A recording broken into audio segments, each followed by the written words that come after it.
ரொம்ப மனசுக்கு பிடிச்ச தேட்டர். இது ஒரு அடையாளம் தான். இது ஒரு அடையாள சின்னம். இது ஒரு அடையாள சின்னம்.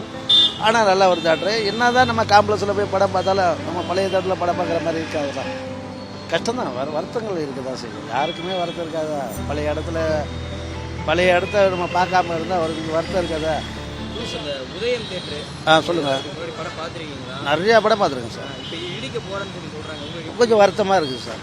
கொஞ்சம் வருத்தமாக இருக்குது. பழைய தேட்டரு, அதனால் கொஞ்சம் வருத்தமாக இருக்குது. அதனால கொஞ்சம் வருத்தமாக இருக்குது. ஏதாவது எம்ஜிஆர் படத்துலேருந்து நாங்கள் ரஜினிகாந்த் படம், கமலஹாசன் படம், விஜய் படம், அஜித் படம் எல்லாமே நாங்கள் விரும்பி பார்ப்போம். பார்க்குற இடம் விரும்பி பார்ப்போம். முதல்ல பார்த்த படம் எம்ஜிஆர் படம் தான் சார். என்ன படம்?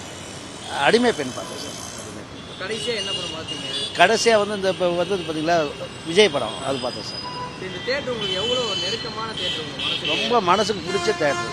இதுதான் அசோக் நகரில் வந்து அசோக் நகர்னா உதயம் தேட்டர் தான் நமக்கு ஃபேமஸ். பில்லர் அப்படி சொல்லுவாங்கன்னா அதே மாதிரி உதயம் தேட்டர் நல்லா ஃபேமஸான இடம். அதுதான் அது. நீங்கள் ஒரு ஆட்டோ ஓட்டுநர். இப்போ இந்த சுற்றியும் இருக்கிற இடத்துல எல்லாமே உதயம் தேட்டர் கிட்ட வந்துருங்க, உதயம் தேட்டர் இறக்கி விட்டுருங்க. ஆமாம், கண்டிப்பாக. அந்த ஒரு அடையாளம் இல்லை நாளைக்கு சொல்கிற. ஆமாம், அடையாளம் மாறுது. இப்போ மாறுற மாதிரி இப்போ பில்லருன்னு ஒரு அடையாளம் இருக்குது. இப்போ உதயம் தேட்டர்னு ஒன்று இல்லை, பில்லரும் ஒரு அடையாளத்தை வச்சு வருவாங்க. அதுதான் உதயம் தேட்டர். உதயம் தேட்டர் அதான் இப்போ அழிய போகிற காலகட்டத்தில் இப்போ இருக்குது. அதான் மறைஞ்சு போச்சு. இப்போ இந்த ஒரு 2 மாதத்தில் அதை இடிச்சிடுவாங்க. இடிச்சு காம்ப்ளெக்ஸாக ஆக்க போகிறாங்க. இது நீங்கள் குடும்பமாக வந்து பார்த்து? நான் என் பசங்க 2 பசங்க, என் ஒய்ஃபு, எங்கள் அம்மா எல்லாருமே வந்து பார்த்து போகணும். சரி, இப்போ இந்த நிறைய தேட்டர்லாம் இப்போ பெரிய தேட்டர்லாம் வந்துருக்கு. அப்படி தேட்டர்லாம் வந்தாலும் இது நாள் வரைக்குமே படம்லாம் ஓடிட்டு இருக்காங்க. இவ்வளோ பெரிய தேட்டர் வந்தாலும் உதயம் தேட்டருன்றது ஒரு அடையாளம் தான். இது ஒரு அடையாள சின்னம். இது ஒரு அடையாள சின்னம். ஆனால் நல்ல ஒரு தேட்டரு. என்ன தான் நம்ம காம்ப்ளெக்ஸில் போய் படம் பார்த்தாலும் நம்ம பழைய தேட்டரில் படம் பார்க்குற மாதிரி இருக்காது தான். ஒரு கெத்த ஒரு திமுறா உட்காந்து அழகாக பார்க்கலாம். மற்ற தேட்டர்லாம் போனால் நம்மளை ஒரு மாதிரி என்ன நினைப்பாங்கன்னா, நமக்கு ஒரு மிடில் கிளாஸ் தேட்டர் தானே நமக்கு தேவை.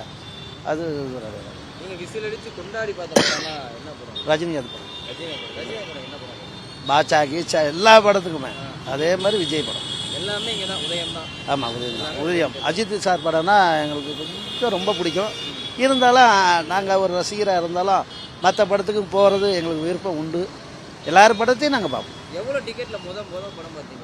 முதல்ல பார்த்தது டிக்கெட்டில். டிக்கெட் இங்கே பார்த்ததா நான் என்ன ஒரு 7 ரூபா என்னமோ 8 ரூபா இருக்குன்னு நினைக்கிறேன் சார். இப்போ கடைசியாக பார்க்கும்போது ஒரு 150. ஆமாம், 150 ரூபா. 170. இப்போ பெரிய தேட்டர் எல்லாத்துலேயுமே 200 300 வரைக்குமே டிக்கெட்லாம் இருக்குது. அப்படி இருக்கப்ப எல்லாராலையும் அந்த தேட்டருக்குலாம் போக முடியும். இப்போ இந்த மாதிரி தேட்டர் நிறைய தேட்டர் இப்போ காணாமல் முடியும். அது கொஞ்சம் அந்த உதயம் அடுத்து இடிக்க போகிறாங்க. ஒவ்வொரு தேட்டர் பாரம்பரியம் காலகட்டம் மாறும்போது அவங்க டேட்டஸுக்கு ஏற்ற மாதிரி அவங்க மாறிக்கிறாங்க. ஒரு காலகட்டம் இருக்கும்போது ஒரு டேட்டஸ் ஏற்ற மாதிரி மாறிக்கிறாங்க. அதுக்கேற்ற மாதிரி நம்மளும் அதை மாறி போக வேண்டிய கட்டாய சூழ்நிலை நம்ம இருக்கிறோம். அது அவ்வளோ ரொம்ப கஷ்டம்தான். வருத்தங்கள் இருக்க தான் செய்யும். யாருக்குமே வருத்தம் இருக்காதா?